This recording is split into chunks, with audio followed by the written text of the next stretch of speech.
American পরিসংখ্যান অনুযায়ী officially সবচেয়ে বেশি হৃদরোগ আক্রান্ত জনগোষ্ঠী হিসেবে পরিচিত।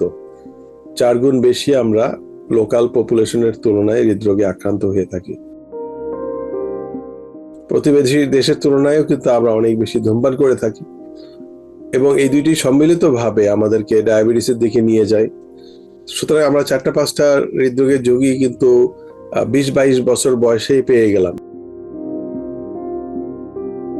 প্রতিরোধযোগ্য হৃদরোগ তার মানে বিষয়টা এমন যে কিছু কিছু হৃদরোগ চাইলে আমরা প্রতিরোধ করতে পারি।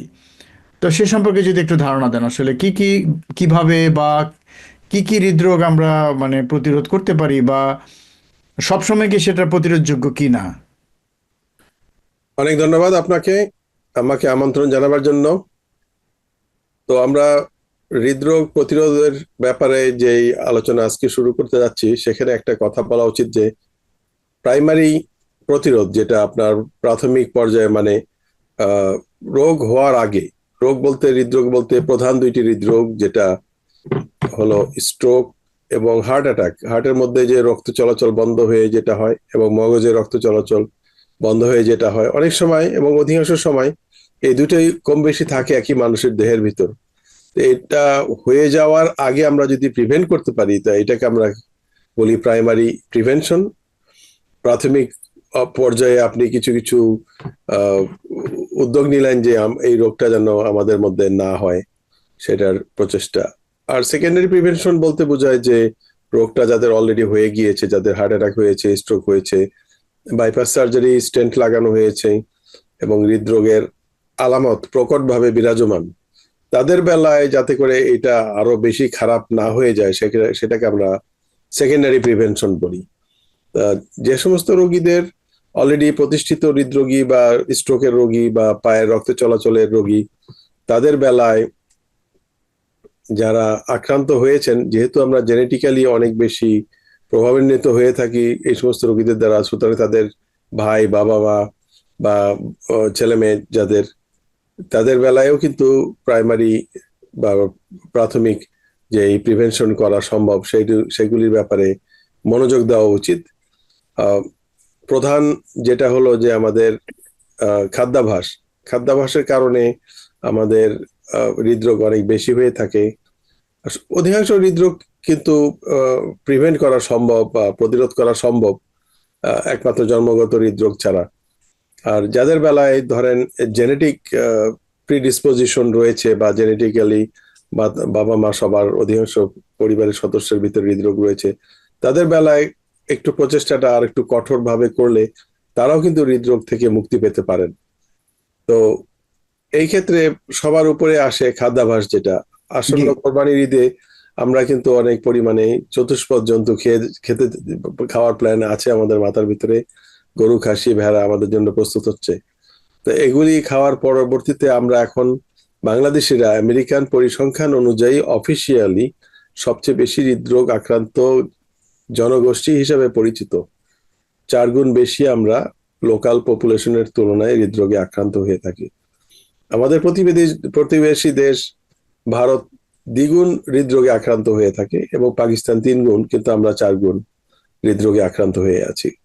তো এর মানে এক নাম্বার হলো যে আমাদের শরীরের ওজন বেড়ে যায়, আরেকটা হলো খাবার কোয়ালিটিটা নিম্নমানের, মানে স্বাস্থ্যগত দিক থেকে নিম্নমানের, অর্থাৎ হৃদরোগের ঝুঁকি বাড়াবার এবং মস্তিষ্কে রক্ত চলাচল বন্ধ করার ব্যাপারে নিম্নমানের খাদ্য গ্রহণ করার কারণেও কিন্তু আমরা হৃদরোগে আক্রান্ত হচ্ছি।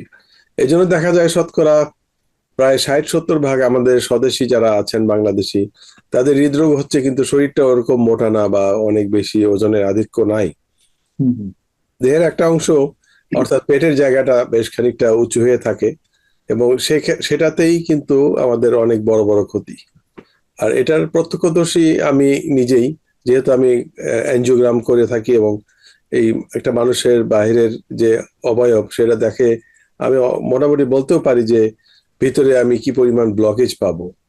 এবং এইটার মেইন কারণটা হলো যে চর্বি জাতীয় খাদ্য, বিশেষ করে প্রাণীজ চর্বি জাতীয় খাদ্য, যেমন গরুর মাংস এবং খাসি বা এই লাইনে ভেড়া, যে সমস্ত মাংস আমরা খেয়ে থাকি, এটা কিন্তু সপ্তাহে 7 দিনেই চলে। অধিকাংশ সমৃদ্ধশালী পরিবার, এবং আমেরিকাতে যারা এসেছেন ওদের সবাই সমৃদ্ধশালী। এখানে প্রতিদিনই কিন্তু গরু খাসির মাংস আপনার খাওয়া হচ্ছে, কিন্তু এই ব্যাপারে নিয়ন্ত্রণ টোটালি নাই বললেই চলে, লাগামহীন অবস্থা।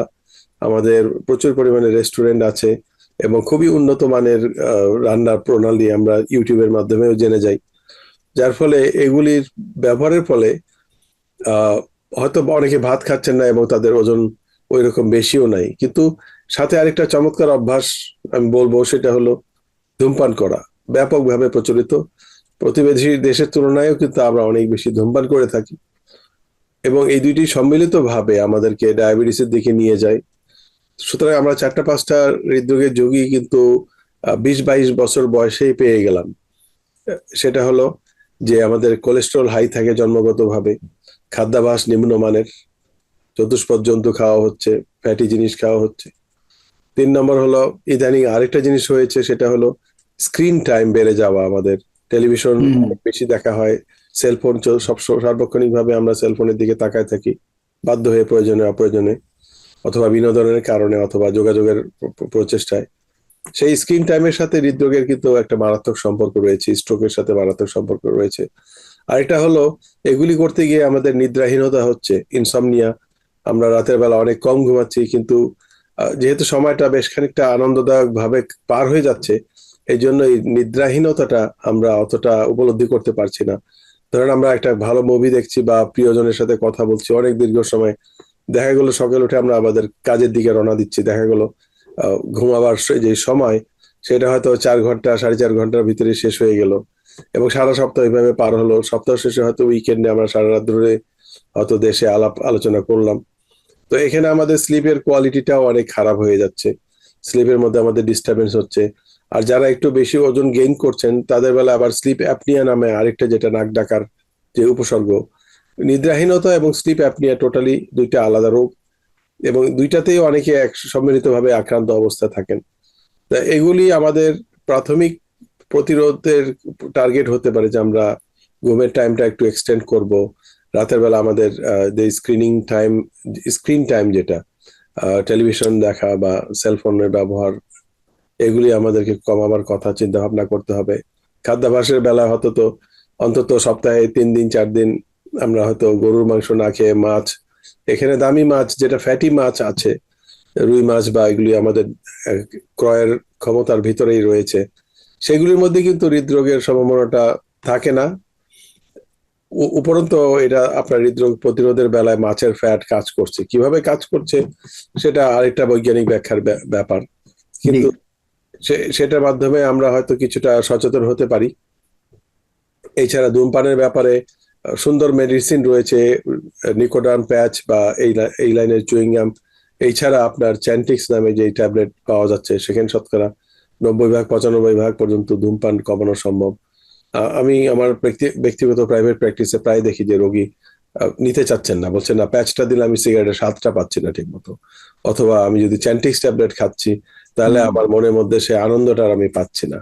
এবং এই হুম। আনন্দ করতে গিয়ে যে আপনার ক্যান্সার রোগে আক্রান্ত হয়, স্ট্রোক, হার্ট অ্যাটাকের সম্ভাবনা 7-8-9 গুণ বেশি বেড়ে যাচ্ছে। তাদের কিন্তু অধিকাংশরই আবার ডায়াবেটিস, কোলেস্টেরল আছে, বংশে অনেক হৃদরোগী আছে। অনেকে গর্ব করেই বলেন যে আমার 5 জন বাইপাসের রোগী আছে আমার ফ্যামিলির ভিতরে, আমার ভাই 26 বছর বয়সে রিং লাগাইছে হার্টের ভিতরে।